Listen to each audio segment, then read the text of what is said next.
দেখতে দেখতে দুর্গাপুজো তো প্রায় চলেই এলো। নর্থ থেকে সাউথ, গলি থেকে এভিনিউ, গোটা কলকাতা জুড়ে পুজো প্রিপারেশন চলছে জোর কদমে। চলুন দেখে নেওয়া যাক কলকাতার কিছু পপুলার ক্লাবের এই বছরের দুর্গাপুজোর থিম।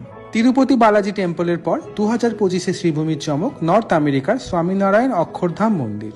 একডালিয়া এভারগ্রিনে হচ্ছে তামিলনাড়ুর অরুণাচলেশ্বর শিব মন্দির। পাকিস্তানের বিরুদ্ধে ইন্ডিয়ান আর্মির দুঃসাহসিক পদক্ষেপকে ট্রিবিউট জানিয়ে সন্তোষ মিত্র স্কয়ারে এই বছরের ভাবনা অপারেশন শিবির। বিশ্বের সবচেয়ে বড় দুর্গা প্রতিমা 10 বছর পর 2025-এ আবারও পুজোর ডেস্টিনেশন হতে চলেছে দেশপ্রিয় পার্ক।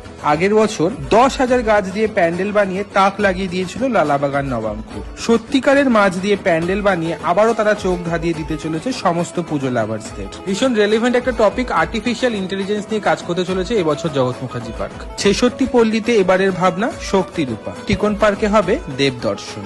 গড়িয়াহাট হিন্দুস্তান ক্লাব চেতনায় রঙিন আলপনা। হাতিবাগান নবীন পল্লী আর রেডিও স্টোরি। নলিন সরকার স্ট্রিটে হবে রূপান্তর। দমদম পার্ক তরুণ সংঘ সত্যান্বেষী। টালা প্রত্যয় এবছর সেলিব্রেট করছে 100 ইয়ার্স। শতবর্ষে টালা প্রত্যয়ের ভাবনা বীজগণিত। আর প্রতি বছরের মতো কলকাতাকে টেক্কা দিতে এবছরও প্রস্তুত কল্যাণী। বাস দিয়েই তৈরি হচ্ছে 150 ফুট উচ্চতার মায়ানমারের সিঙ্গুইন প্যাগোডা কল্যাণী ITI মোড়ের লুমিনাস ক্লাবে। পুজোর আর বাকি মাত্র 2 মাস। চারিদিকে এখন একটাই ভাই, পুজো আসছে। আমরা তো অপেক্ষা করে আছি পুজোর কদিনের জন্য। আর তোমরা?